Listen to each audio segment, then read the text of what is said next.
Welcome to Wake Up Canada News. I'm Grant Wilder. The destructive impact of immigration on Canada in 2025. It's complicated. Very complicated. We'll be right back with all the details after this. At the Cork and Flame, we're always cooking and ready with the finest for all our customers any time of day or night. From breakfast brunch to lunch and dinner, steak and seafood, to ribs and more. The Cork and Flame Fine Dining. Always fresh, with fabulous desserts and a narration of the urban landscape, plus a passion for quality food. Eat, drink, chill. Cork and Flame, 3106 Portage Avenue.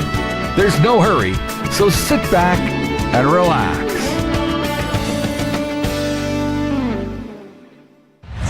Welcome back. Canada, once celebrated globally for its inclusive and welcoming immigration policies, now finds itself grappling with the unintended consequences of unchecked immigration in 2025. While immigration has historically been a cornerstone of Canada's growth and diversity, the scale and pace of immigration in recent years are raising critical concerns about its long-term social, economic, and environmental impact, much like the USA is going through with illegal immigrants right now. The strain on housing and infrastructure is just one of the most visible consequences of Canada's surge in immigration and has been the increasing pressure on housing markets. In major cities like Toronto and Vancouver and even Montreal, the influx of new immigrants has exacerbated already strained housing markets. And it's not just in the big cities. As Canada's population grows, the demand for housing has outpaced supply, resulting in skyrocketing real estate prices and even rent. Now, this has priced out many Canadian families, particularly those in lower income brackets, who now struggle to afford even basic housing. Simultaneously, this growth has placed immense strain on essential infrastructure such as transportation, healthcare, and education. Public transit systems, roads, and hospitals are increasingly overwhelmed, with wait times growing longer and services becoming less efficient.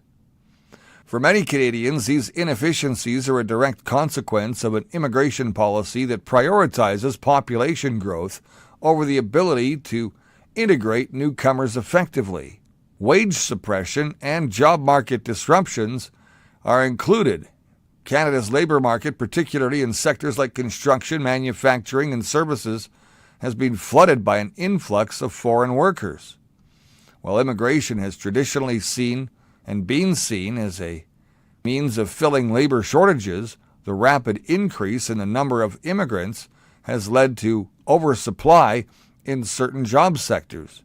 As a result, wages have stagnated or even decreased, particularly in lower skilled jobs where the job market and labor market is now saturated. Many Canadian workers find themselves competing against immigrants willing to accept lower wages and fewer benefits, which has contributed to a growing sense of economic insecurity among the native-born population. Furthermore, the rapid influx of skilled immigrants in high-demand fields such as technology and healthcare has led to a situation where there's growing competition for jobs. While immigrants have often helped fill gaps in these sectors, the sheer scale of immigration has led to an oversupply of talent in most fields, which has decreased job opportunities for Canadians, particularly those from marginalized communities. Now, the cultural and social tensions continue. The rapid pace of immigration has led to challenges in the integration of newcomers into Canadian society. While Canada prides itself on multiculturalism, the sheer volume of immigrants in recent years has strained efforts to foster genuine social cohesion. Many Canadians feel their national identity is being diluted and that there's a growing sense of frustration among certain groups that the country's values and traditions are being eroded in the face of an influx of new cultures and belief systems. Cultural clashes have become more frequent, particularly in urban centers where the proportion of foreign-born residents has surged. Tensions surrounding issues such as religious practices, gender equality, and freedom of speech are increasingly evident, as some immigrant groups struggle to reconcile their cultural norms with Canadian values. These conflicts have sparked heated debates about the limits of multiculturalism and whether Canada's current immigration model is even sustainable. There's an environmental impact as well. Canada's rapidly expanding population has led to increased demand for natural resources, contributing to environmental degradation. The country's vast land and natural resources have been central to its economic prosperity, but with a population boom comes greater strain on the resources. The construction of new homes, roads, and infrastructure to accommodate immigrants has led to deforestation, increased pollution, and greater carbon emissions.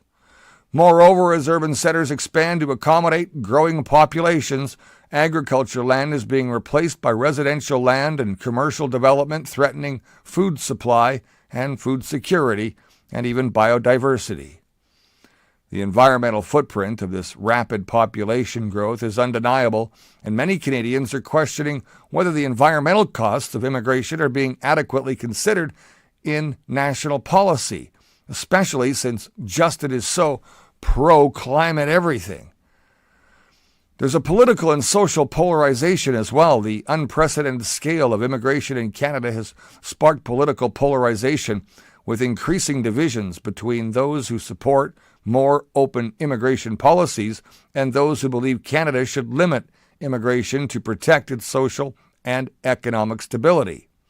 Populist and anti-immigrant political movements have gained traction, particularly in regions that felt left behind by the central government's immigration-driven policies. In some provinces, there's been, growing resentment towards Ottawa's immigration strategy, which is perceived to favor urban elites and business interests over the concerns of working-class Canadians. Now, this has fueled a rise in nationalist sentiments, with calls for more restrictive immigration measures and a focus on preserving Canada's cultural and economic integrity.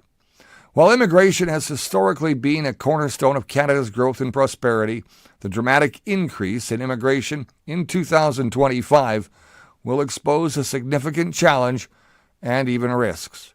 The strain on housing, infrastructure, and the job market, coupled with rising cultural tensions and environmental costs, has led many to question whether Canada's immigration policies are sustainable in their current form.